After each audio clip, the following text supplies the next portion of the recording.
Baik, Assalamualaikum warahmatullahi wabarakatuh. Selamat pagi, salam sejahtera untuk kita semua. Yang kami hormati Prof. Iskandar Muda, serta teman-teman yang hadir pada mata kuliah seminar teori akuntansi pada hari ini. Izin kami dari kelompok 4, saya Kak Muhammad Ihsan Rahmudi dan Kak Elisa Frida akan mencoba menyampaikan hasil dari critical review kami terkait dengan jurnal The Mediating Role of Human Capital and Management Accounting Information System in the Relationship Between Information Strategy and Internal Process Performance and the Impact on Corporate Financial Performance. Eh, Kami ingin menyampaikan highlight dari artikel penelitian ini, bahwasanya penulis atau peneliti ini dilakukan oleh Beni Hutahayan dari Faculty of Administrative Science, University of Brawijaya Indonesia atau Universitas Brawijaya Indonesia. Jurnal ini diterbitkan di Benchmarking and International Journal volume 27 nomor 4 2020, page 1289 sampai 1318. Diterbitkan di tahun 2000, risip di risip itu tahun 2018 dan ada beberapa kali revisi sampai akhirnya diterima di 7 September 2019. Link jurnal seperti yang ada di tampilan dan ini merupakan KDQ1 ya, sesuai dengan yang ada di paparan. Kami mencoba menyampaikan latar belakang dari penelitian ini, di mana bahwasannya perkembangan dunia usaha yang pesat dan berkesinambungan ini mengakibatkan adanya ketidakpastian usaha dan perkembangan pesat antar entitas bisnis. Perusahaan harus mengembangkan keunggulan kompetitif dan menerapkan strategi inovatif. Reporter di 1996. Kemudian manajemen harus lebih profesional dalam mengelola sumber dayanya untuk meningkatkan kinerja organisasi. Eh, di tahun 2015, Maybody menyatakan bahwa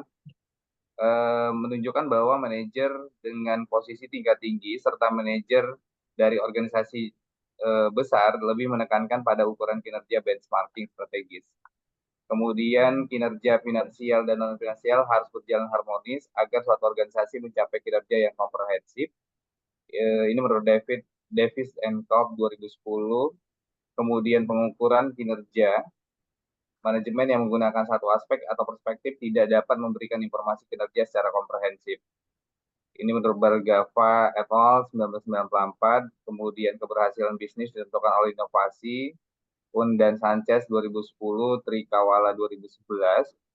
Kemudian keunggulan kompetitif ditunjukkan dengan keuntungan di atas rata-rata dan dapat dicapai dengan menerapkan strategi. Ini menurut Bowen et al. 2009, Mazanai dan Patoki 2011, Daphna 2008, Lockyer dan Roberts di 2009.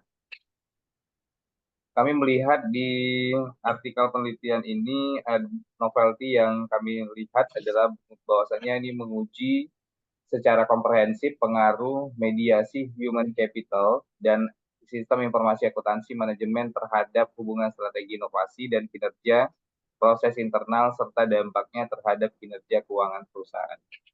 Adapun kontribusi penelitian ini, yang pertama penggunaan teori kontingensi yang mempersempit kesenjangan antara paradigma organisasi industri atau IO dan resource based view RBV mengenai keunggulan kompetitif dan kinerja. Kemudian yang kedua, penelitian ini memperkecil kesenjangan penelitian empiris dengan menawarkan model penelitian baru dan pendirian penelitian baru pada tingkat unit bisnis strategi atau SBU pada perusahaan manufaktur di Jawa Timur. Kami melihat ada teori yang perkembangan hipotesis empiris. Teori industri organization atau IO menjelaskan bahwa faktor eksternal atau industri lebih penting dibandingkan faktor internal dalam mencapai keunggulan kompetitif. Bird di tahun 90 dalam penelitiannya menjelaskan bahwa heterogenitas, kompleksitas, dan perubahan lingkungan pada suatu sektor industri mempengaruhi intensitas perencanaan strategis suatu perusahaan. Sebaliknya, teori berbasis sumber daya menyatakan bahwa faktor internal jauh lebih penting dibandingkan faktor eksternal atau industri dalam mencapai keunggulan kompetitif. Tis dan kawan-kawan 1997 berpendapat bahwa keunggulan kompetitif bergantung pada sumber daya yang dimiliki oleh perusahaan. Sesuai dengan penelitian sebelumnya, bahwa sumber daya internal yang dimiliki perusahaan atau organisasi merupakan sumber keunggulan kompetitif. Di sini kami melihat ada dua paradigma tentang cara organisasi menciptakan keunggulan kompetitif dan keuntungan di atas rata-rata. Yang pertama, organisasi industri atau biasa disebut I/O, dan yang kedua, pandangan berbasis sumber daya atau RBP. Paradigma I/O dikemukakan oleh para ekonom industri, khususnya Porter. Paradigma ini menyatakan bahwa faktor lingkungan eksternal, khususnya faktor industri, mempunyai pengaruh yang signifikan terhadap kinerja perusahaan. Pernyataan teoritis ini didukung oleh beberapa penelitian, Irlandia et al. 2003, dan kebanyakan penelitian ini menunjukkan bahwa faktor industri mempengaruhi kinerja sekitar 20%. RBV menyatakan bahwa keunggulan kompetitif yang berkelanjutan harus dicapai dengan faktor internal tertentu dalam perusahaan. RBV berfokus pada sumber daya dan kemampuan yang menentukan kinerja perusahaan. Sumber daya yang terdiri atas aset, keterampilan, dan kemampuan menentukan proses pemberdayaan menuju saing perusahaan dan peningkatan kesejahteraan masyarakat. Tis dan kawan-kawan 1997 menegaskan keunggulan kompetitif berpegantung pada sumber daya perusahaan. Bardi 86 menyatakan bahwa sumber daya dapat didefinisikan secara umum sebagai aset, proses organisasi, atribut perusahaan, informasi, dan pengetahuan yang dikendalikan oleh perusahaan yang dapat digunakan untuk mengembangkan dan diterapkan strategisnya. Lebih lanjut, Barney dan kawan-kawan 2001 menegaskan bahwa perusahaan adalah kumpulan sumber daya, potensi, dan kemampuan. Perbedaan sumber daya, kompetensi, dan kemampuan suatu perusahaan dibandingkan dengan penguasainya akan menentukan keunggulan kompetitifnya. Nah, kemudian resource based theory dan hubungan antara strategi dan kinerja resource based. Ya. Menurut resource based theory, untuk memberikan hasil yang optimal, sumber daya harus memenuhi kriteria sebagai berikut. Yang pertama, bernilai, kemudian yang langka, tidak dapat ditiru secara sempurna, dan non-substitusi. Kemudian kami melihat juga di sini ada teori kontingensi, di mana teori kontingensi ini mengacu pada faktor situasional atau faktor kontingensi yang mempengaruhi kinerja organisasi. Otley 1980 menegaskan, tidak ada desain organisasi yang dapat diterapkan secara universal dimanapun atau dalam kondisi apapun secara efektif. Desain hanya bisa sesuai dalam konteks atau kondisi tertentu. Kemudian di sini kami mau menjelaskan adanya hubungan antara strategi, inovasi, dan kinerja keuangan. Kinerja keuangan merupakan aspek terpenting bagi pemegang saham karena ini menunjukkan minat atau fokus pemegang saham atas dasar nilai pemegang saham. Kinerja keuangan menunjukkan apakah strategi perusahaan berkontribusi terhadap perbaikan laba. Menurut Kaplan 2009, kinerja keuangan perusahaan yang unggul dapat ditingkatkan melalui dua cara, yaitu strategi pertumbuhan dan strategi produktivitas. Organisasi mampu menghasilkan keuntungan dengan meningkatkan produktivitas melalui inovasi produk, dan inovasi proses. Peningkatan produktivitas dapat dicapai dengan cara pertama, mengurangi biaya langsung dan tidak langsung, atau menggunakan aset keuangan dan fisik secara lebih efisien. Dan kemudian yang kedua, mengurangi modal kerja dan modal tetap yang diperlukan untuk mendukung tingkat usaha tertentu. Kemudian inovasi didefinisikan sebagai proses dalam suatu organisasi tentang pemanfaatan keterampilan dan sumber daya untuk mengembangkan produk dan atau layanan baru, atau untuk membuat sistem produksi dan operasi baru untuk memenuhi kebutuhan pelanggan. Menurut Jones 2004, inovasi berperan dalam menciptakan nilai seperti menembus pasar baru, mempertahankan pangsa pasar yang ada, dan meningkatkan keunggulan kompetitif. Inovasi adalah elemen penting dari strategi bisnis. Pengaruh inovasi terhadap indikator kinerja perusahaan, dalam hal ini kepuasan pelanggan, produktivitas, dan daya saing teknologi, telah ditunjukkan oleh Terziovsky di tahun 2002. Kemudian Terziovsky 2002 mengemukakan 3 jenis strategi. Yang pertama, strategi inovasi terintegrasi. Kemudian yang kedua, strategi inovasi tambahan. Dan yang ketiga, strategi inovasi radikal. Hasil penelitian menunjukkan bahwa strategi inovasi terintegrasi mempunyai pengaruh yang kecil terhadap kinerja. Hal ini dikarenakan perusahaan pada umumnya belum mencapai tahap integrasi sistem dan kemampuan beroperasi pada jaringan.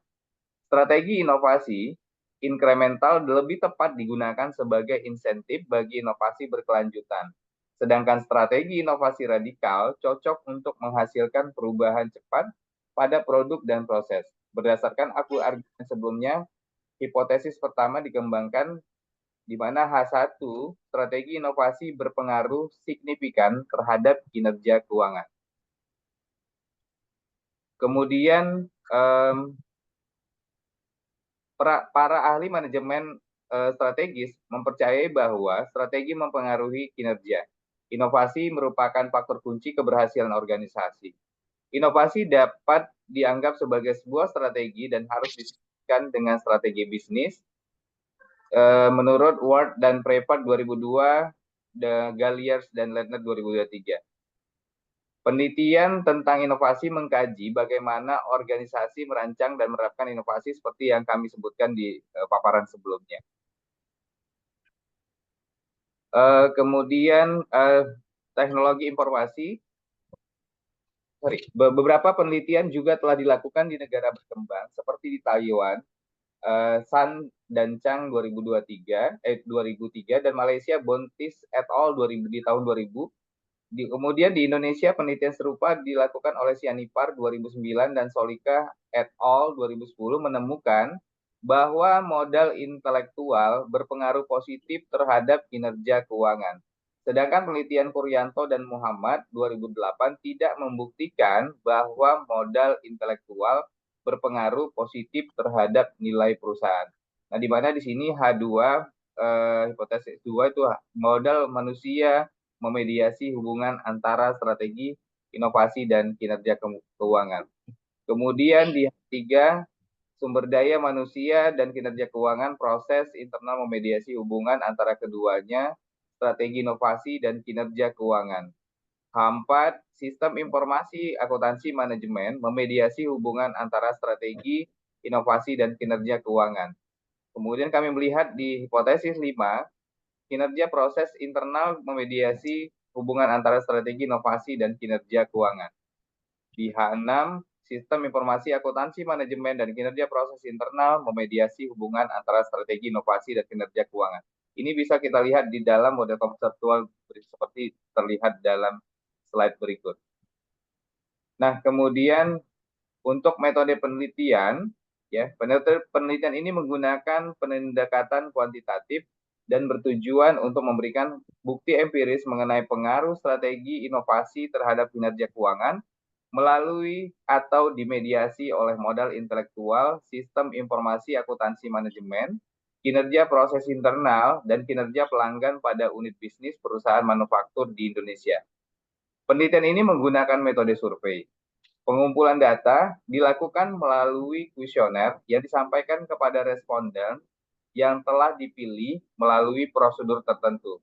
Kemudian dilakukan analisis data dan uji hipotesis untuk memperoleh temuan empiris.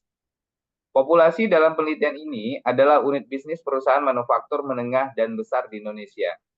Unit bisnis merupakan bagian dari usaha yang dianggap sebagai pusat laba. Ini menurut Hansen dan Wawan 2007 mendefinisikan divisionalisasi sebagai proses desentralisasi berdasarkan jenis barang atau jasa yang diproduksi atau berdasarkan geografis. Sebagai pusat laba, manajer divisi mengukur kinerjanya berdasarkan penjualan dan biaya atau laba yang diperoleh. Penentuan sampel dilakukan dengan pendekatan Yamane, di mana N sama dengan N besar atau ukuran populasi dibagi per 1 tambah N D kuadrat ya. Kan menurut Badan Pusat Statistik, perusahaan manufaktur menengah dan besar adalah perusahaan manufaktur yang mempunyai karyawan lebih dari 100 orang. Di sini kami hanya yang setelah dianalisis lebih lanjut, jumlah perusahaan manufaktur Indonesia yang mengelola proses produksi atau pengolahan bahan baku menjadi barang jadi terdapat 389 perusahaan. Dari rumus pendekatan yang mana yang di atas, minimal 80 responden atau 21%. Peneliti menggunakan kuesioner yang dikirimkan langsung kepada responden melalui tenaga surveyor dan melalui fax atau email kepada 389 perusahaan manufaktur terpilih. Di sini tidak termasuk perusahaan yang dijadikan uji coba. Responden dalam penelitian ini adalah manajer unit bisnis atau manajer keuangan unit bisnis atau manajer sumber daya atau juga manajer operasi. Kak Eli, boleh dilanjut? Silakan.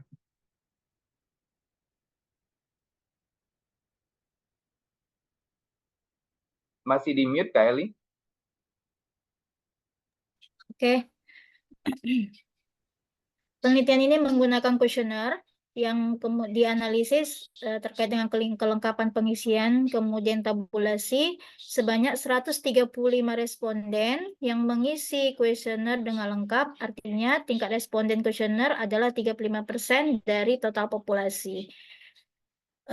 Definisi operasional yang digunakan adalah sebagai berikut. Yang pertama itu terkait dengan strategi inovasi, didefinisikan sebagai persepsi responden tentang cara unik mereka untuk mencapai keunggulan kompetitif, berkelanjutan, dan kinerja unggul.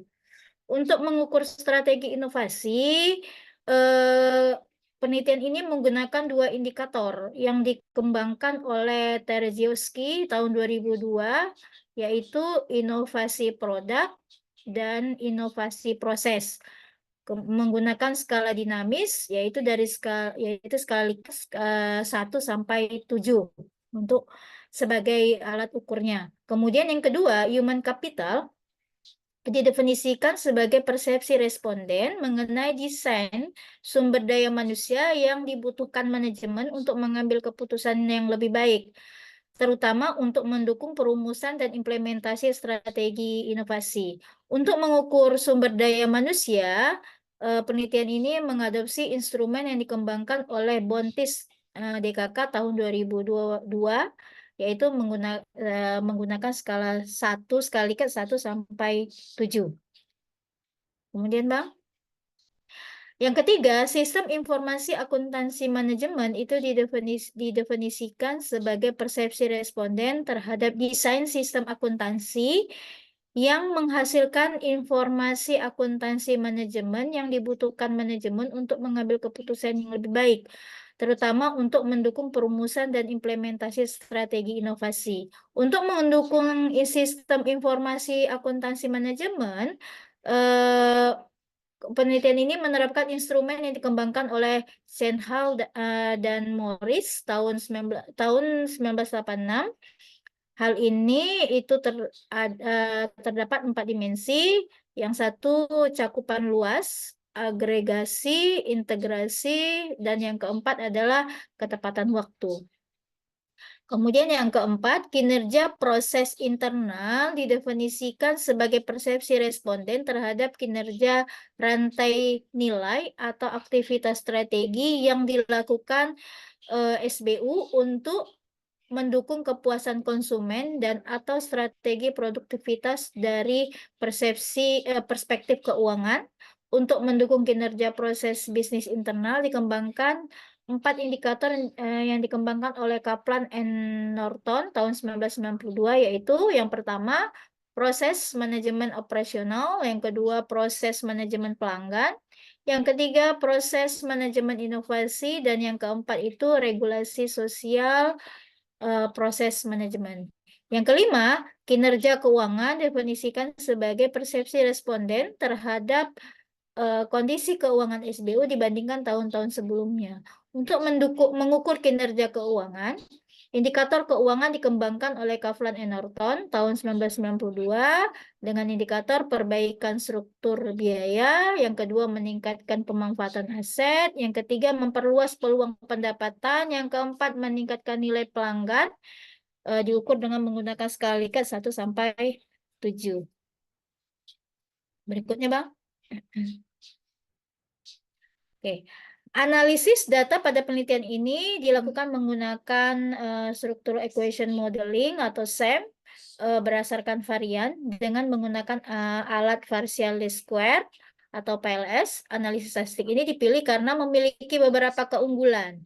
Yang pertama, SEM PLS cocok untuk model yang melibatkan variabel-variabel yang tidak dapat diukur secara langsung dan telah memperhitungkan kesalahan pengukuran.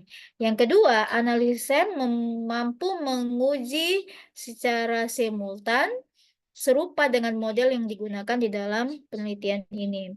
Yang ketiga, SEM berbasis komponen PLS mampu membuat estimasi model yang canggih dengan sampel yang kecil.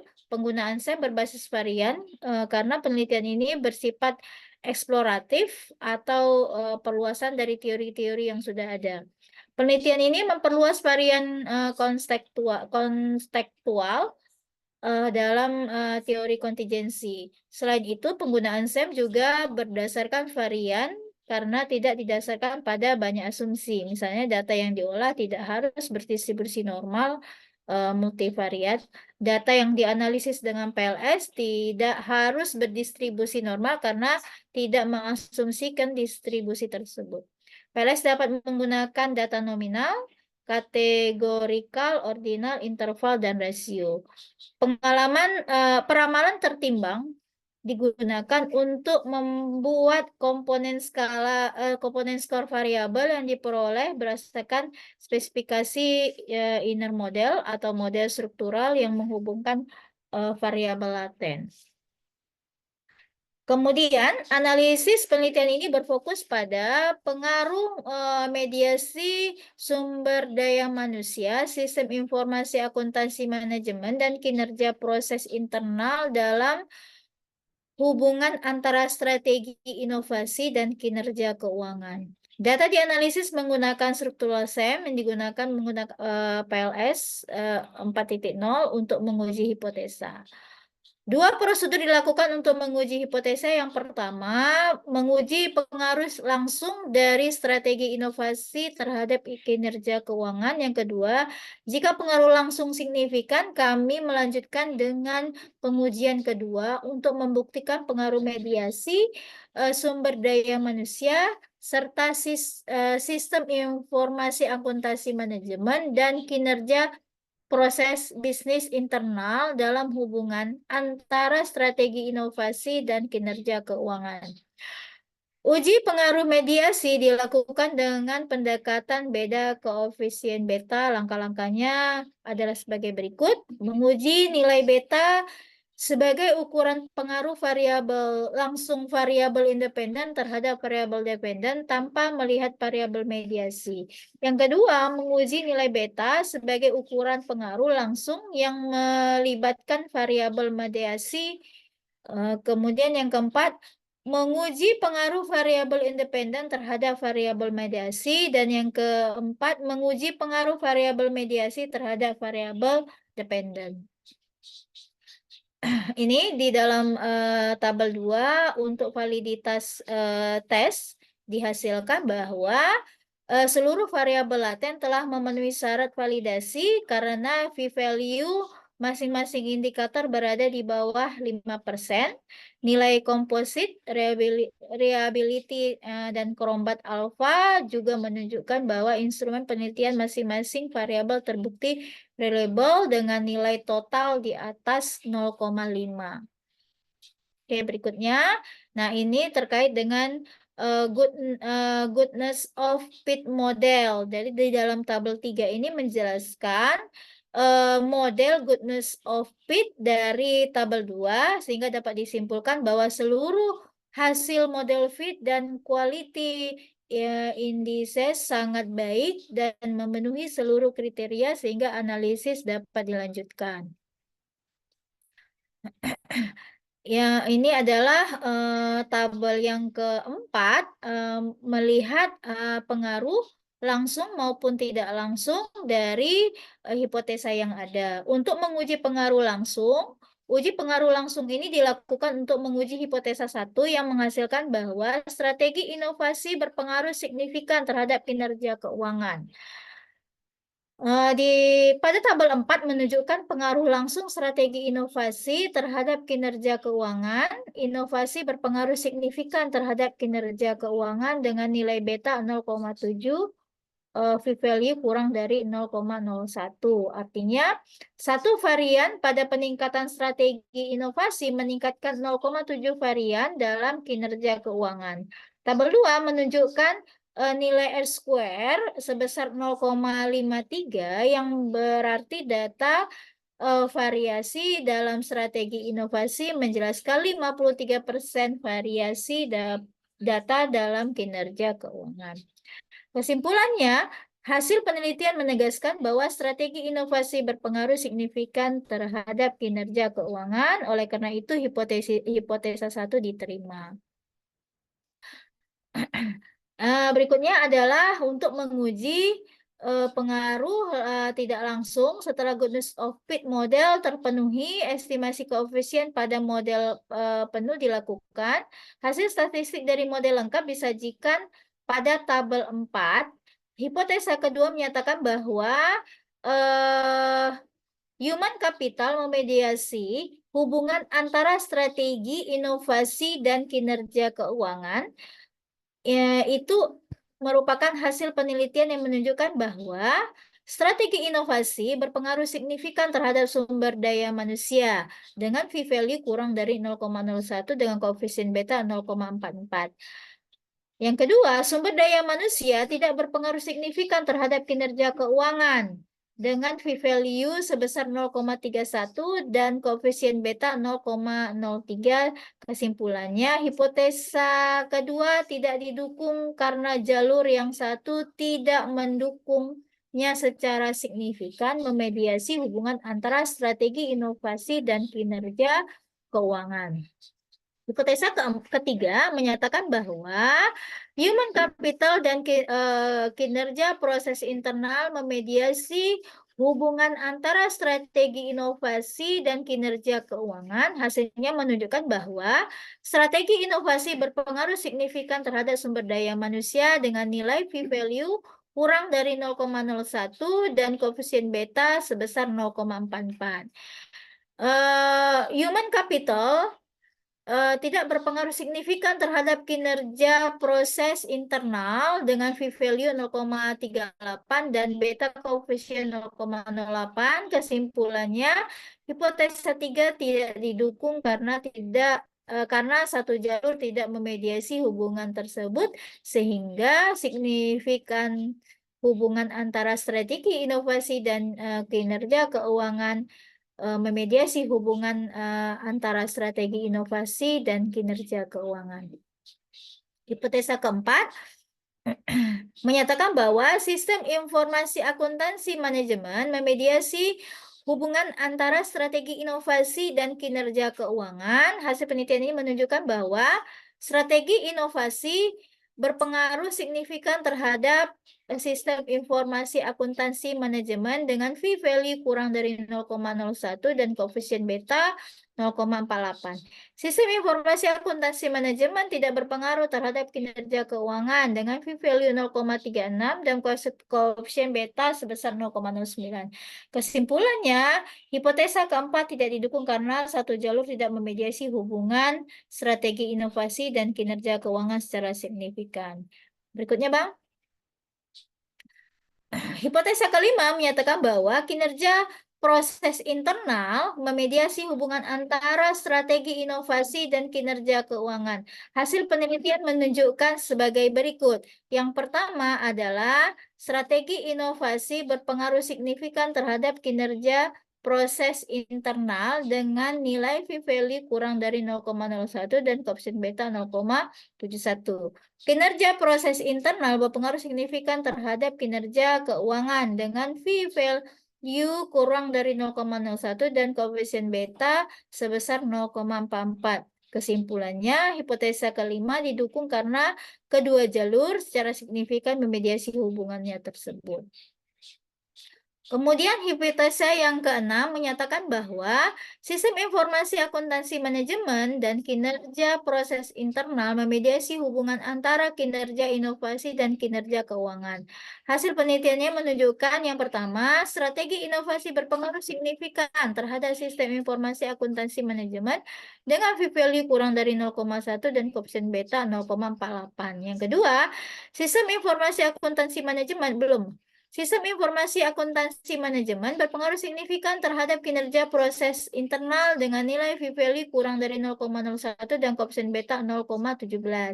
Kinerja proses internal berpengaruh signifikan terhadap kinerja keuangan dengan V-value sebesar 0,01 dan koefisien beta 0,44. Kesimpulannya adalah hipotesa ke-6 didukung karena semua jalur secara signifikan memediasi hubungan antara strategi inovasi dan kinerja keuangan. Baik, kami Berikutnya, lanjutkan. Bang. Ya, baik, kami lanjutkan di mana pertama kami melihat adanya keterbatasan pada penerapan strategi berkelanjutan, di mana penelitian ini tidak mempertimbangkan tahapan siklus hidup produk. Kemudian dalam hal ini, peneliti tidak mempertimbangkan posisi siklus produk perusahaan. Peneliti tidak mengidentifikasi apakah siklus hidup produk perusahaan berada pada tahap pengenalan, tahap pertumbuhan, tahap kedewasaan, ataupun tahap penurunan. Para peneliti berasumsi bahwa perusahaan berada pada tahap siklus hidup produk yang sama. Hal ini disebabkan karena siklus hidup produk semakin pendek seiring dengan semakin ketatnya persaingan. Kemudian keterbatasan yang kedua, data perusahaan manufaktur yang diambil dari Kementerian Perindustrian dan Perdagangan Indonesia telah dikelompokkan pada perusahaan manufaktur menengah dan besar. Dalam hal ini, peneliti tidak melakukan identifikasi lebih lanjut mengenai pengelompokan perusahaan manufaktur menengah dan besar. Hal ini berimplikasi pada, pertama, hasil penelitian ini memberikan informasi kepada perusahaan manufaktur di Indonesia tentang pentingnya inovasi dan teknologi informasi yang berkelanjutan dalam penerapan strateginya, agar perusahaan mempunyai keunggulan kompetitif dan memiliki daya saing dalam menghadapi globalisasi serta pentingnya memadukan ukuran finansial dan non-finansial dengan menyelaraskan ukuran dengan strategi perusahaan. Hubungan sebab akibat antara ukuran finansial dan non-finansial. Hasil penelitian ini turut meningkatkan kepedulian para manajer unit bisnis atau sederajat di Indonesia tentang pentingnya sistem informasi akuntansi yang memadai, sehingga perusahaan mampu menyediakan sistem informasi akuntansi yang andal untuk pengambilan keputusan dan peran intelektual. Modal karena modal intelektual memenuhi kriteria sebagai sumber daya unik yang mampu menciptakan keunggulan kompetitif perusahaan sehingga dapat menciptakan value bagi perusahaan. Implikasi penelitian ini secara teoritis memberikan perbaikan pada pendidikan akuntansi di Indonesia. Hasil penelitian ini berkontribusi dalam meningkatkan kesadaran akademisi terkait penyempurnaan kurikulum pendidikan akuntansi, menjembatani kesenjangan teoritis antara I/O dan RBT dengan menggunakan variabel kontingensi yaitu modal intelektual, sistem informasi akuntansi, kinerja proses internal, dan kinerja pelanggan. Memberikan penjelasan teoritis mengenai hubungan sebab akibat pada strategi inovatif, peran modal intelektual, manajemen yang andal untuk sistem informasi akuntansi, kinerja proses internal perusahaan, serta kinerja pelanggan dan keuangan. Kemudian implikasi berikutnya, mengembangkan model teoritis dengan melibatkan variabel kontekstual dalam teori kontingensi, yaitu modal intelektual sebagai variabel moderasi, manajemen sistem informasi akuntansi, kinerja proses internal perusahaan, kinerja pelanggan terhadap hubungan antara strategi dan kinerja keuangan. Kami mencoba menyimpulkan, pertama, strategi inovasi berpengaruh signifikan terhadap kinerja keuangan. Sumber daya manusia tidak secara signifikan memediasi hubungan antara strategi inovasi dan kinerja keuangan. Kinerja modal dan kinerja internal tidak memediasi hubungan antara strategi inovasi dan kinerja keuangan. Yang ketiga, Sistem informasi akuntansi manajemen tidak memediasi hubungan antara strategi inovasi dan kinerja keuangan. Yang keempat, kinerja proses internal memediasi hubungan antara strategi inovasi eh, dan kinerja keuangan. Kemudian kinerja proses internal memediasi hubungan antara strategi inovasi dan kinerja keuangan. Dan terakhir, sistem informasi akuntansi manajemen dan kinerja proses internal memediasi hubungan antara strategi inovasi dan kinerja keuangan. Kami menyarankan yang pertama, untuk meningkatkan praktik di perusahaan, hasil penelitian ini memberikan informasi bagi perusahaan manufaktur di Indonesia tentang pentingnya inovasi berkelanjutan dan teknologi informasi dalam implementasi strategi agar perusahaan memiliki keunggulan kompetitif dan daya saing dalam menghadapi globalisasi. Yang kedua, saran kami di sini adalah hasil penelitian berkontribusi dalam meningkatkan kesadaran para manajer unit bisnis atau setara khususnya di Indonesia tentang pentingnya sistem informasi akuntansi yang memadai sehingga perusahaan mampu menyediakan sistem informasi akuntansi yang andal untuk pengambilan keputusan tentang peran intelektual. Modal intelektual memenuhi karena kriteria sebagai sumber daya unik yang dapat menciptakan keunggulan kompetitif perusahaan sehingga menciptakan value bagi perusahaan. Kami menyarankan di sini kami melihat saran bagi penelitian berikutnya. Pertama, pada penelitian ini penerapan strategi inovasi berkelanjutan tidak mempertimbangkan tahapan siklus hidup produk seperti yang dijelaskan sebelumnya. Oleh karena itu, penelitian selanjutnya perlu mempertimbangkan tahapan siklus hidup produk. Kemudian yang kedua, dalam penelitian ini, analisis modal intelektual merupakan gabungan antara modal manusia, modal pelanggan, dan modal struktural. Oleh karena itu, penelitian berikutnya perlu menganalisis komponen modal intelektual secara individual. Demikian paparan singkat kami, saya dan Kak Elisa Frida mengucapkan terima kasih dan mohon kiranya ada saran dan masukan bagi kita semua untuk artikel ini. Kami persilakan untuk diskusi. Ya, baik Bapak Ibu sekalian, dipersilakan menanyakan atau juga ingin misalkan ada kemiripan rencana disertasinya dengan penelitian ini, boleh ya bertanya, silakan.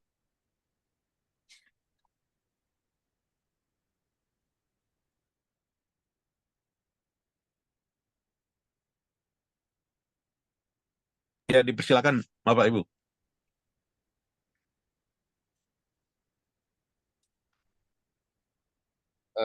Bang Faisal, monggo kalau ada mungkin sharing ya. Mungkin bukan pertanyaan, silakan kalau memang ada yang disampaikan teman-teman sekalian.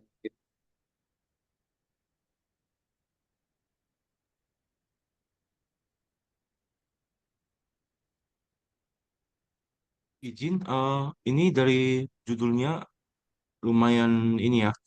Kita lihat Ya, Pak Joni. dari judul juga lumayan menarik karena terkait dengan human capital, kemudian ada manajemen accounting information system, kemudian inovatif strategi dan ada internal performance, kemudian impact ke corporate finance performance. Mungkin eh, kalau jika dari saya itu adalah mungkin Pak Isan bisa bisa sharing ya dari sisi corporate bagaimana bagaimana peran dari human capital, kemudian manajemen information system, innovation strategic dan juga internal proses performance gitu di dalam dunia corporate yang mungkin dari Pak Isan sendiri mengalami gitu. Mungkin bisa sharing. Baik, terima kasih Pak Joni. Mungkin apa namanya implementasi yang bisa kita tarik ya dari apa namanya judul ini. Benar sekali ya di perkembangan dunia bisnis saat ini, khususnya di korporasi sendiri, itu memang butuh yang namanya digitalisasi. Digitalisasi ini penting karena akan memudahkan proses monitoring, implementasi ya terhadap proses bisnis perusahaan. Hal ini juga kalau kami melihat ya pada praktiknya, suatu informasi yang dibutuhkan itu sangat cepat ya dalam proses pengambilan keputusan. Makanya dibutuhkan namanya digitalisasi. Nah, ketika digitalisasi ini berjalan, itu harus disertai dengan beberapa faktor menurut kami. Yang pertama adalah infrastruktur, kemudian people ya, kemudian sistem. Sistem infrastruktur yang dimaksud adalah tadi ya, informasi infrastruktur yang dimaksud adalah adanya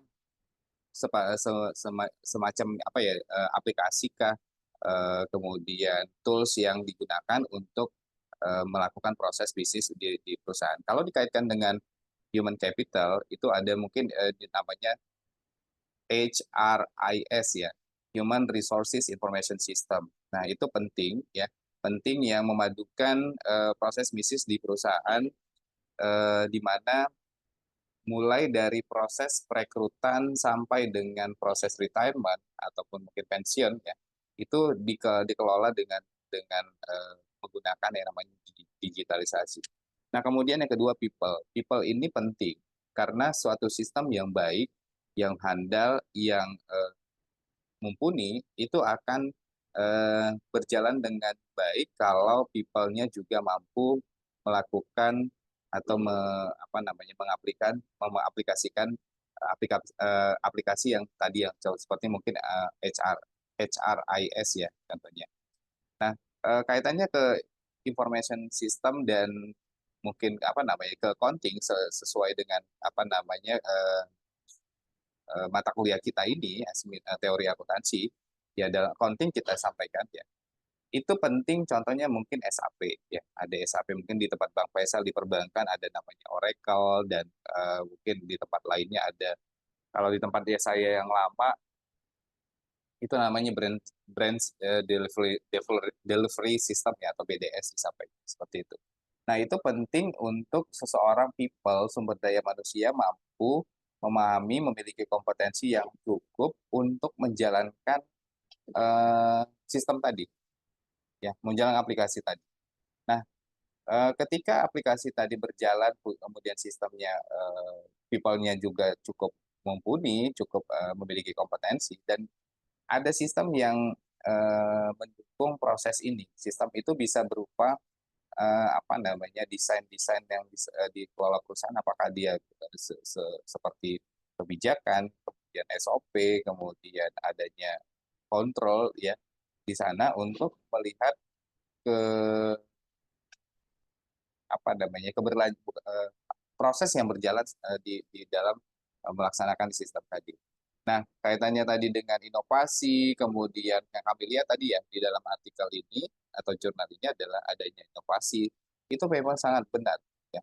Kenapa tanpa di dunia disrupsi sekarang ini, di dunia digitalisasi saat ini, inovasi yang terus dilakukan itu karena satu needs, kebutuhan dari pasar, kebutuhan dari organisasi, kebutuhan dari dunia, dan kebutuhan dari kondisi saat ini. Bagaimana kita bisa bertatap muka ya, belajar seperti saat ini, itu juga sebenarnya bukan baru sekarang ini ya, tetapi boomingnya karena adalah satu kondisi. Nah, ini penting kita pelajari sebenarnya strategi dan inovasi yang terjadi itu, kalau saya rasa ya, itu sangat berhubungan dengan yang namanya kebutuhan dari dunia bisnis tadi. Mungkin itu Bang Joni. Kalau Kak Eli ada yang mau ditambahkan, silakan. Cukup, Bang. Baik, Bang Ihsan. Ya, silakan. Izin Prof. Ya, Silakan Pak silakan Pak Faisal. Faisal. Izin Prof. Assalamualaikum warahmatullahi Ya, Pak. wabarakatuh. Bang Ihsan, mungkin Bang Joni sudah selesai tadi pertanyaan Bang Ihsan ya. Mungkin saya ingin bertanya terkait ini ya, terkait penelitiannya ini apa parameter atau apa variabel dari performa keuangannya, dia menunjukkan yang mana dia? Apa yang ditingkatkan setelah adanya inovasi ini dan lain-lain tadi. Ini yang pertama Bang Ihsan. Yang kedua, apakah ini, kalau murni data primer, tentunya kinerja keuangannya gimana gitu ya. Ini yang pertama. Yang kedua, ada ini ya, terkait judul. Terkait judul dan penelitian lebih lanjut. Yaitu pertama strategik dan life cycle kalau di ininya, di penelitian lanjutannya. Nah, ini life cycle. Tentunya kalau terkait strategik itu ada umurnya, yaitu umurnya kalau terkait apa itu biasanya 1 dekade, 10 tahun. Tentunya eh, ketika perusahaan yang mempunyai life cycle singkat ya, artinya di bawah 10 tahun ini eh, jadi challenge. Tentunya ini tidak dapat digunakan karena adanya inovasi yang memiliki lifetime yang sangat umurnya itu cepat, dia tentu tidak dapat digunakan, tidak, sudah jelas tidak dapat mempengaruhi performa perusahaan. Jadi challenge ke depannya ini bagaimana, apakah ini nanti bisa disegmented, mungkin ada produk yang life cycle-nya tinggi, menengah, dan rendah. Mungkin itu Bang Isan pertanyaan dari, atau mungkin apalah ya, pandangan dari saya terhadap jurnal pada hari ini. Mungkin itu Bang Isan dan kawan-kawan sekalian. Ya, makasih Bang Faisal. Kak Eli mungkin bisa dibantu jawab untuk yang pertanyaan nomor 1 terkait dengan variabel kinerja keuangan. Masih di mute?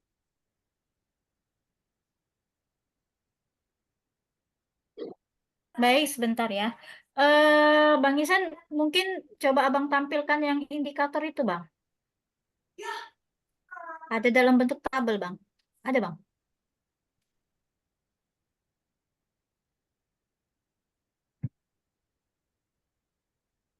Indikator dalam bentuk tabel. Mungkin di sini nanti bisa saya tambahi bahwa di dalam penelitian ini, mungkin nggak ada di slide itu ya. Di dalam penelitian ini dijelaskan beberapa indikator di dalam variabelnya gitu ya Bang Faisal ya. Iya, maksudnya apakah dia mempengaruhi ROE, apa mempengaruhi ROA, atau Oh, IPS, atau apa gitu. Dengan oh dengan ya. adanya Nah, dari kalau inovasi ini. kalau di dalam penelitian ini strategi itu dia indikatornya adalah inovasi dan teknologi. Nah, itu nanti ada 6 kuesioner yang diletakkan, tapi memang di kuesioner ini tidak menampakkan kuesioner itu seperti apa, tapi rekapitulasinya aja. Kemudian untuk intelektual kapital itu variabel intelektual kapital indikatornya adalah human capital, customer capital, sama struktural kapital. Itu nanti jumlah pertanyaan ada 24, kemudian manajemen accounting information system itu indikatornya adalah broad scope, kemudian timeline, integration, sama aggregation. Itu ada 18 pertanyaan, kemudian internal process performance. Indikatornya adalah operation management, proses, customer management proses, innovation proses, sama regulasi and social process. Ada 4 pertanyaan yang dikembangkan oleh si peneliti. Kemudian ada customer performance. Untuk variabel customer performance, indikatornya adalah produk atau service mile, kemudian atribut, relationship, sama image. Nanti ada 3 pertanyaan. Kemudian financial performance itu indikatornya adalah growth of income, cost reduction or savings, kemudian increase in asset use. 4 pertanyaan. Jadi total pertanyaan yang digunakan di dalam kuesioner ini adalah 59. Nah, begitu, Bang. Jadi Bu Eli yang financial performance ini dia dalam bentuk pertanyaannya diisi oleh ini ya, Iya, diisi jadi oleh responden. iya nanti dia diisi oleh responden dengan menggunakan rumus siapa tadi yang ada berapa sekian persen, kalau nggak salah 135 responden yang berhasil dikumpulkan oleh si peneliti. Berarti ini ada kemungkinan bias nih Bu ya. Ya, Nah, ada kemungkinan bias ya terhadap Iya, pengisian itu ini pasti. ya. iya Betul, itu Bang. pasti. Mm-mm. Ya, mungkin itu terkait ini. Ah, Oke, kemudian pertanyaan kedua tadi ya, Bang. Coba ya. Memang kalau di sebenarnya di dalam keterbatasan itu sudah Ya, disampaikan. bagi saya mungkin apa? Karena ada juga tadi saya baca variabel karena nggak disampaikan variabel image itu nggak bisa ini ya, life cycle-nya harus panjang sebenarnya. Ya, Tadi benar, makanya. benar. Oke, ya Bang, silakan lanjut Bang. Ya, eh, maaf Bang Faisal, berarti yang untuk pertanyaan pertama sudah terjawab ya? Oke, Oke. pertama sudah terjawab. Kemudian yang kedua terkait dengan, kalau nggak salah tadi terkait dengan product cycle ya. Strategik dan life cycle ya. Nah, kalau sebenarnya tadi di dalam saran dari penelitian berikut, apa namanya, saran dari peneliti itu di dalam, sebentar saya itu sebenarnya sudah disampaikan bahwasanya pertama dia eh, dalam penelitian ini tidak melihat, tidak mempertimbangkan tahapan siklus produk ya Bang. Tadi makanya ada life cycle-nya ada 1 ke 3 tahun dan seterusnya. Nah, di sini memang sudah disarankan oleh si peneliti bahwasanya, sorry, pada penelitian ini penerapan strategi inovasi berkelanjutan tidak mempertimbangkan tahapan siklus hidup produk. Nah, makanya di dalam sarannya penelitian berikutnya itu agar mempertimbangkan tahapan siklus hidup produk ya. Nah, kemudian yang kedua, bahwasanya juga terkait itu di luar untuk menjawab pertanyaan kedua. Dan kemudian saran penelitian berikutnya adalah bahwasanya analisis model intelektual ini merupakan gabungan antara model manusia, model pelanggan, dan model struktural. Namun ini dilakukan secara gabungan. Nah, diperlukan cara untuk menganalisis komponen itu model secara intelektual itu secara individual. Nah, kalau kaitannya tadi life cycle ya memang masing-masing bisnis berbeda ya.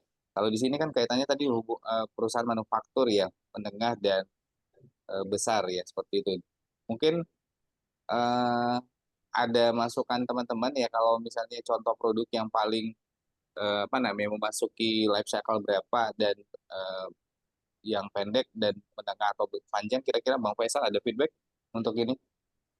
Ya, ini ya terkait eh, saran penelitian ini dan judul ini mungkin kalau saya lihat dia ada keraguan di awal dari penelitinya karena dia tidak ini ya tidak memperhitungkan life cycle karena life cycle itu sangat menentu terhadap Ya, keputusan strategik. Jadi dia mungkin kalau untuk saya lihat ini ada keraguan dia sehingga beberapa hipotesanya juga eh, tidak mendekati ya terhadap jawaban-jawaban yang dibuatnya gitu. Mungkin ini yang Bang Isan, ya saya memprediksi dia sudah ragu sejak awal karena teori strategik itu apa dalam rangka keputusan strategik itu dia pasti ada life cycle yang dibuat karena ada ukuran investasi di situ untuk apa ya terkait inovasi yang dibuat itu karena judul inovasi tentu ada nanti ada investasi yang dikeluarkan. Kalau dia strategiknya eh, artinya kalau dia sudah bisa sampai 3-4 kali melakukan inovasi terhadap suatu produk, ini memang apa ya, kalau dia sudah terbukti tentu dia akan lanjut karena yang jadi masalah adalah dia inovasi belum melewati life cycle ini yang dan tidak diterima market ya, image-nya belum ketemu gitu. Ini yang diragukan oleh penulis sejak awal kalau saya lihat terhadap life cycle. Karena tadi ada juga saya baca variabel yang image itu bukan waktu yang singkat membentuknya perlu lama dan jangka waktu yang lama. Jadi memang contohnya seperti umur produk life cycle misalnya itu ada ini ya terkait kendaraan lah mungkin ya Pak ya. Kendaraan mana itu life cycle-nya itu yang misalnya city car itu kan life cycle-nya sangat rendah. Sebentar dia digunakan karena dia di Indonesia mungkin di Indonesia life cycle-nya rendah, tapi di luar negeri mungkin tinggi, tapi di Indonesia juga ini. Eh, Kemudian mobil lah terutama life cycle panjang ya itu dan bisa dia memang kalau dihitung kalau ke industri mobil dia mungkin ini hasilnya pasti semua menunjukkan hasil yang signifikan semua terkait terkait ini karena dia memiliki segmen pasar yang sudah tertentu dan image-nya juga sudah itu ya. Kalau di Indonesia itu image-nya kalau misalnya merek TO itu dia lebih dipercaya daripada merek yang lain. Itu dilihat dari market lead, segmented marketnya. Dia memiliki. Nah, ini dia udah sampai berapa puluh tahun di Indonesia, dia masih berjalan. Ini tentunya life cycle sangat tinggi, dan kalau diteliti itu khusus perusahaan itu, tentunya hasilnya insya Allah semua itu pasti mungkin positif semua ya, karena life cycle-nya merujuk kepada strategik dan inovasi. Jadi nanti mungkin kalau ke perusahaan yang rendah, mungkin hitungan 1-2 tahun itu mungkin tidak bisa digunakan. Gunakan. Ya, mungkin handphone misalnya, ya, itu life cycle-nya kan rendah kan. Dia terus berinovasi ke peningkatan memori apa begitu, modelnya tergantung pakai mungkin digunakan berpengaruh, tetapi kalau ketika terhadap yang lain ini bisa ininya bisa menghambat kepada strategik tadi, atau ada dimensi lain terhadap strategik untuk ini industri yang teknologi, misalnya yang komputer, laptop, handphone itu kalau skala rendah tapi inovasinya terus-terusan, itu mungkin ada terminologi sendiri terkait tadi ya, terkait life cycle di situ. Itu tidak sama kan. Mungkin itu Bang Isan dari saya tambahan Bang Isan. Iya, makasih Bang. Memang sebenarnya tadi seperti yang disampaikan ya, benar sekali yang disampaikan Bang Faisal. Peneliti itu sebenarnya memang sudah meragukan ya, karena di sini pada penerapan strategi inovasi berkelanjutan, penelitian ini tidak mempertimbangkan tahapan siklus hidup. Ini sudah dijelaskan di dalam artikelnya. Memang setuju Bang, nanti mungkin ini juga jadi bahasan yang penting ya, karena kalau ketika masuk ke perusahaan manufaktur yang kecil, itu bisa jadi semua akan variabel-variabel ataupun kuesioner yang tadi bisa berbeda ya hasil penelitian. Mungkin itu Bang Faisal, makasih. Ya, terima kasih Bang Isan, Kak Eli. Kak Eli, ada Bang. tambahan? Cukup? Baik. Cukup. Ada lagi kira-kira kawan-kawan? Kalau tidak ada, mungkin kita kembalikan ke Pak Iskandar. Izin, Prof. Ya, terima kasih Pak Ihsan. Ada lagi Bapak Ibu tambahannya? Ya, mungkin berkaitan dengan inovasi, bisa juga tadi maunya ditambahin kasusnya Bata ya, di mana perusahaan bagian dari sampel juga saya kira itu perusahaan manufaktur ya.